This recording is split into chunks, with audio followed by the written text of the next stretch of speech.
వాళ్ళు అనేది ఏంటి మేజర్గా, నేనంట వైసీపీ నాయకుడి గురించి అంటే ఆయనకి జైలుకి వెళ్ళిపోవాలి, అరెస్ట్ చేయాలంటే ఆయన అంటే క్లాస్ తీసుకున్నారు అంటున్నారు.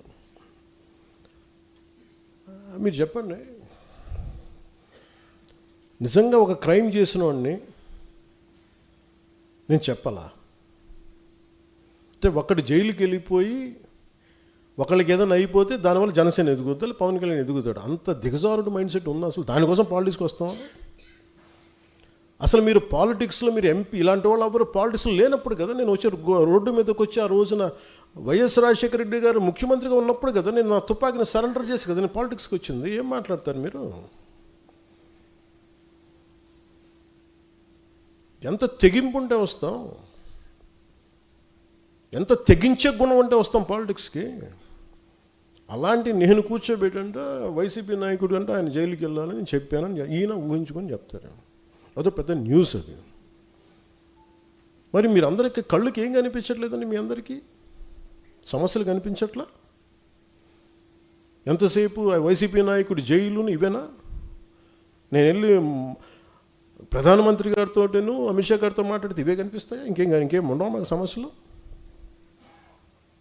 దేశ భవిష్యత్తు గురించి మాట్లాడమా? ఆంధ్రప్రదేశ్ అభివృద్ధి గురించి మాట్లాడమా?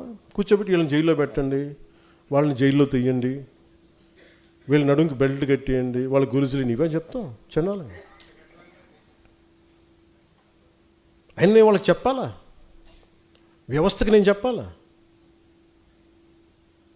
ఏసీబీ కోర్టులోనూ వాళ్ళకి క్రైమ్స్ లేవా? రిజిస్టర్ అవ్వలేదు, వాళ్ళు కోర్టులకు వెళ్ళవు, కోర్టులు పనిచేయట్లేదు, కోర్టులకు మేము చెప్పాలా? సుప్రీంకోర్టు జడ్జిలకు తెలియదా ఎవరు నేరం చేశారు, ఎవరు చేశారని తెలియదా? మేము చెప్పాలా?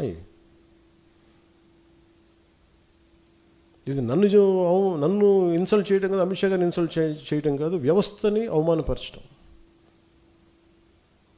నేను ఎందుకు పట్టించుకోనంటే Newton's third law, for every action there is an equal and opposite reaction. చర్యకి ప్రతిచర్య ఉంటుంది. కర్మ వదలదు ఎవరిని, కర్మ ఎవరిని వదలదు. ఎవరు చేసిన పనులు వాళ్ళు తగులుతాయి అంతే. అది మంచి కావచ్చు, చెడు కావచ్చు. సాధ్యమైనంత మంచి చేయడానికి ప్రయత్నం చేస్తాం. అలాంటిది నేను కూర్చోబెట్టి వాళ్ళని జైల్లో పంపించండి, వీళ్ళని జైల్లో పెట్టండి ఏంటి? ఆ సెంటిమెంట్ అంతా కూర్చోబెట్టి మీరు ఏదైనా అయిపోదామనా? దానికి నన్ను వాడుకోకండి దయచేసి. పవన్ కళ్యాణ్ అనే వ్యక్తిని మీ పెరుగుదల కోసం, మీ ఎదుగుదల కోసం పంచింగ్ బ్యాగ్ లాగా వాడుకుంది చాలు, ఇంకా ఆపేసేయండి.